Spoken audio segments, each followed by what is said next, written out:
Welcome to Parvati அம்மாச்சி சமையல். இன்றைக்கி நம்ம பார்க்க போகிற ரெசிபி ஒரு அருமையான இட்லி தோசைக்கான ஒரு கொத்தமல்லி கார சட்னி ரெசிபி.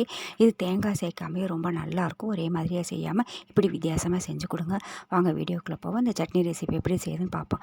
இதுக்கு முதல்ல ஒரு கடாயை காய வச்சுட்டு அதில் 1 ஸ்பூன் அளவுக்கு எண்ணெய் சேர்த்துக்கோங்க. 1/4 ஸ்பூன் அளவுக்கு வர கொத்தமல்லி சேர்த்துக்கோங்க. முழு தனியான்னு சொல்லுவாங்க பார்த்தீங்களா, அதை சேர்த்துக்கோங்க. லேசாக வறுத்துருங்க. அது லேசாக 1 நிமிஷம் நல்லா வறுபட்ட உடனேயே ஒரு 6 பச்சை மிளகாயை நல்லா உடச்சி சேர்த்துருக்கேன். முழுசாக சேர்க்கக்கூடாது. 6 பச்சை மிளகாய் உடச்சி சேர்த்துட்டு அதையும் கலந்து கொடுங்க. நல்லா வதக்கின உடனே ஒரு கைப்பிடி அளவு கொத்தமல்லி இலைகளை நல்லா கழுவிட்டு அதையும் சேர்த்துக்கோங்க. அதையும் நல்லா வதக்கி விடுங்க. வதக்கும் பொழுதே ஒரு சின்ன நெல்லிக்காய் அளவு புளியை அதையும் சேர்த்துக்கோங்க. சேர்த்துட்டு 3/4 கப் அளவு பொட்டுக்கடலை சேர்த்துக்கோங்க. இதுக்கு தேங்காய் சேர்க்கணுன்னு அவசியமே கிடையாது. தேங்காய் சேர்க்காமே ரொம்ப நல்லாயிருக்கும். நல்லா ஆறின உடனே மிக்ஸி ஜாரில் சேர்த்துக்கோங்க. 1/2 ஸ்பூன் அளவுக்கு கல்லுப்பு சேர்த்துக்கோங்க. கல்லுப்பு சேர்த்துட்டு கொஞ்சமாக தண்ணி சேர்த்து நல்லா ஃபைன் பேஸ்ட்டை அரைச்சிக்கோங்க.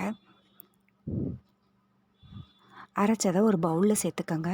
இதுக்கு கொஞ்சோண்டு மிக்ஸி ஜாரை லேசாக தண்ணி ஊற்றி அதையும் சேர்த்துக்கோங்க. இதுக்கு ஒரு தாளிப்பு கொடுத்துருவோம்.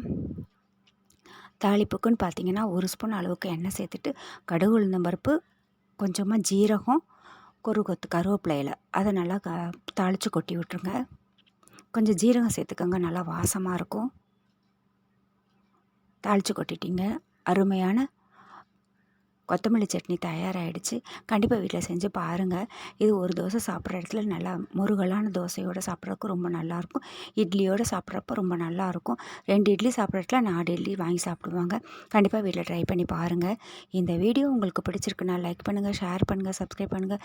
மறக்காமல் பெல் ஐக்கானை கிளிக் பண்ணுங்கள். தேங்க்யூ.